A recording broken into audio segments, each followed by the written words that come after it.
Hello, ladies and gentlemen. Welcome to the BKB Market Report with Jacques Talliard, Monica Ebert, and Lindsay Humphreys with us tonight. Welcome, you guys. Thank you, thank you. Jacques, I think we had a good auction, the last one for 2021. Then we will be starting again early in January with Catalog 17. But this one was a good auction. I think the market increased a little bit, and especially on the RWS side. Again, we've recorded huge premiums on the 19,5, 20 micron. Ja, dis wat die balk gelê het, is op 19,5. Ja.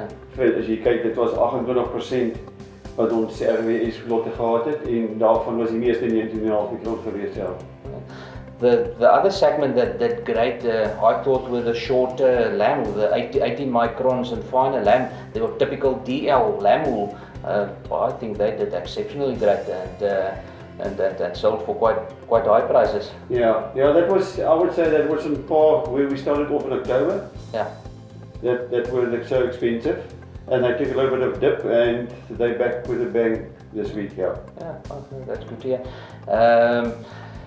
Then we had a few producers who did exceptionally well. Mr. Graham Byers from Dordrecht, who sold a double BH bale of 15.4 micron for 241 rand. It was a beautiful lot, and I think he did exceptionally well. And our sheep and wool advisor from Jamestown, Jan van der Walt, Swartskap Syndicaat, he came in at the second place with a double FH lot of 17.4 for 232.10. So yeah, no, we had a few great prices. Yeah, and that's a beautiful clip. That is real quality, and it's been the last couple of sales, I think, one of the better top prices that we can actually mention today. Yeah. I think it's worthwhile to mention Drie Spinaar as well. White Wool's Doonies, Doonie clip coming in at third place. So well done to Drie Spinaar with that achievement. Then we have the privilege to have Lindsay Humphreys and Monica Ebert with us tonight. They went to the Textile Exchange Sustainability Conference in Dublin a week or two ago, and they have some exciting news from that part of the world. Lindsay, what happened, and what were the specific focus that you went there for? For sure. So firstly, it was just amazing to be back in person with brands and retailers and value chain stakeholders. Last year we did it online, and it was a very different feeling just being back in a room of people. I think the overarching theme of that entire conference was regenerative agriculture, biodiversity strategies, and then they had some few very exciting announcements throughout the couple of days as well. We also went with quite a nice big team, which was really great because we all could bring something different to these conversations, and we really saw how that works in practice and how we can best represent our producers at all levels of conversations. Yeah, I would say, tagging on that, I think there was about 400 people in person, but over 1,900 people attended the conference, so they did offer a format for the people who unfortunately couldn't make it. So that just, that's the largest conference they've ever had. I think it highlights how important that this is actually becoming.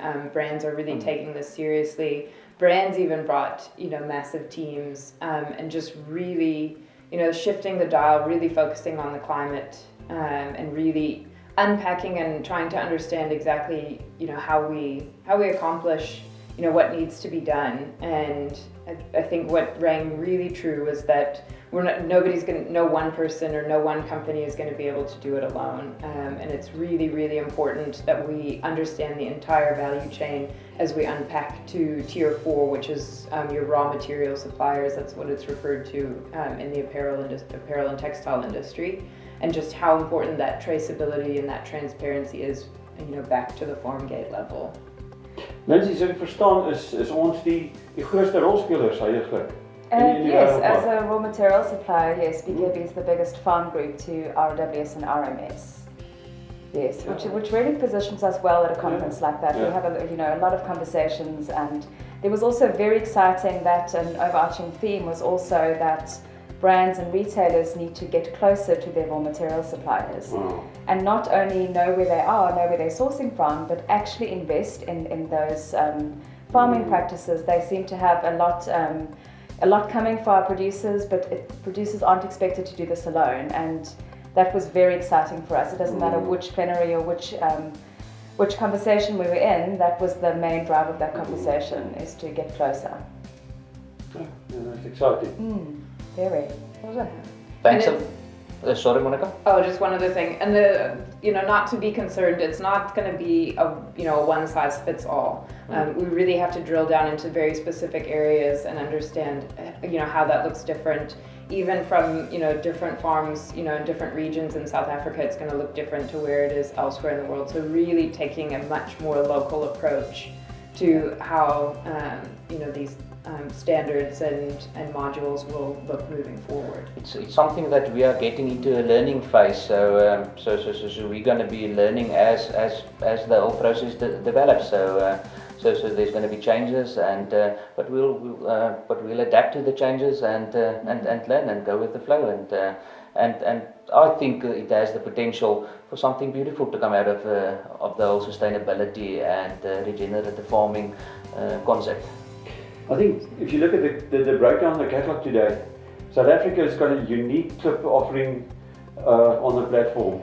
We haven't just got the merino type, we've got the white wools, we've got the Kha region wools, we've got the Lesotho wools, and there's nowhere else that you can compare those wools. They're unique to South Africa, and we're offering them as a 30,000 bale catalogue to the world. That's quite exciting. Fantastic. Yeah. And the diversity of the type of brands that we spoke to, it's not just just your traditional apparel brands. It's home goods. It's it's other areas within the textile sector. So it's really exciting to see some of those opportunities coming through for some of the wools that maybe traditionally haven't had as high of demand for. It were people across the whole textile spectrum representing in Dublin. So it were from brokers to the end users. Yes, it was. Yes, the entire value chain was there. It was quite brand retailer heavy, which is great for us all to be able to actually talk to them and understand what their future sourcing goals are and what they're expecting, and how do we sort of hold hands and do this together, and not do it from a top-down approach.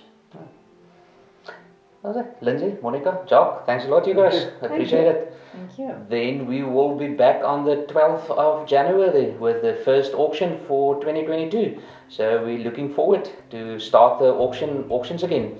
Thanks a lot for listening. Have a good evening.